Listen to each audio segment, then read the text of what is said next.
It's South Mississippi. End of August, beginning of September. You can hear the cicadas like crazy. Today we're working on my 1999 Porsche 911. 996 generation Carrera 2. It's dirty. We'll wash that later. But our focus is on this guy right here. That's the oil pressure sending unit.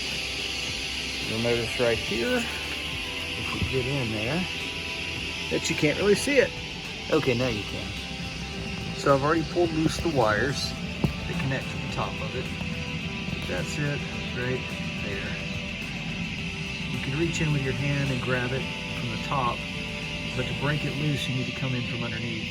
I've got the car jacked up just a bit, and we'll reach in with an extension in with a crow's foot and grab that nut to twist it off.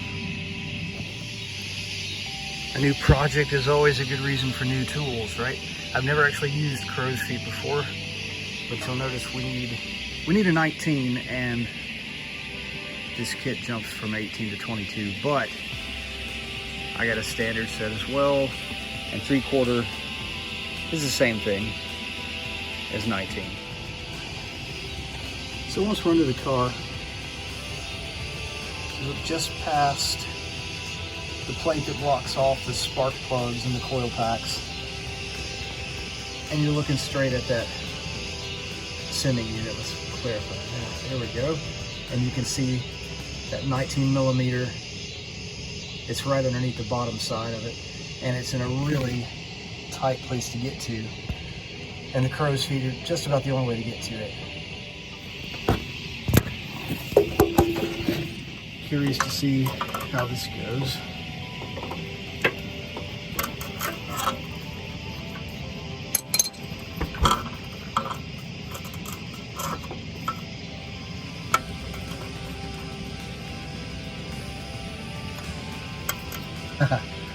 Oh, well, first thing that we're noticing is you're not going to be able to get that on there. We have to cut the tip off of one of these to be able to slide it on. I think I saw that on Pelican Parts. There's a good tutorial there for it.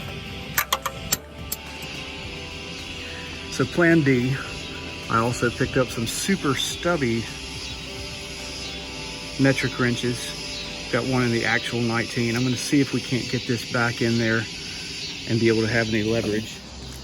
So trying to cheat didn't work with the little stubby wrench, but it didn't take too much with the grinder and the vice grip to modify this. So we'll see if this works. This is the biggest, fattest, creepiest, most disgusting spider I've ever seen on my house. Oh, no thank you.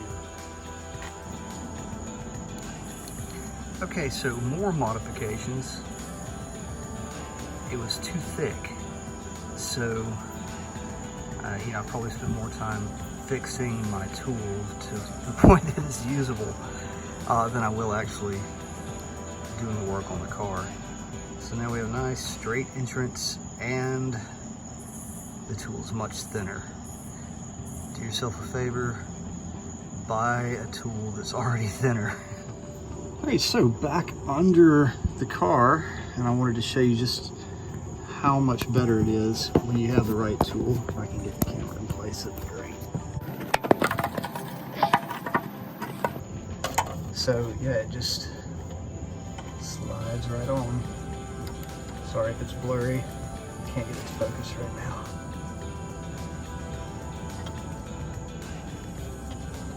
It got dark last night, and the monster spider who was making a monster web just beside where I was deterred me from finishing in the dark. So anyway, we'll finish up this morning. Looking back in here just to recap, we've got the oil pressure sending unit hiding down in here. I can't really see it, sorry, that's terrible.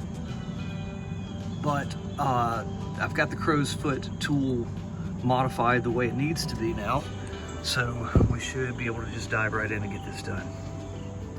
One thing to note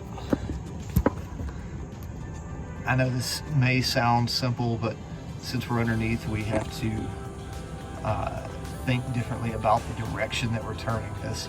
And usually I'm pretty good about that, but for some reason, coming in from underneath, grabbing the bottom side and then twisting counterclockwise means that you have to actually set the ratchet to clockwise.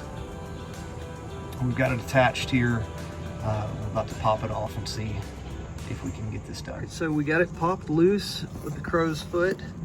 I had a little bit of extra torque applied to it than what should have normally been there because, yeah, I started out with the ratchet turned to counterclockwise. So I had added a little bit of pressure to it last night before I quit, ran away from the spider.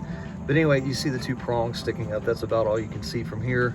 I'm just gonna reach in and grab that and untwist it by hand, and then we'll be able to screw the new one in, hook it up, and then go back underneath and tighten it down. The actual process on replacing this thing should only take a matter of about 10 minutes.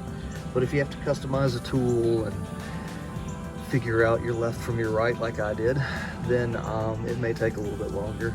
I think altogether on the job, counting the time that I showed up with the tool and customized it and actually took the thing off, we'll end up somewhere around 45 minutes to an hour.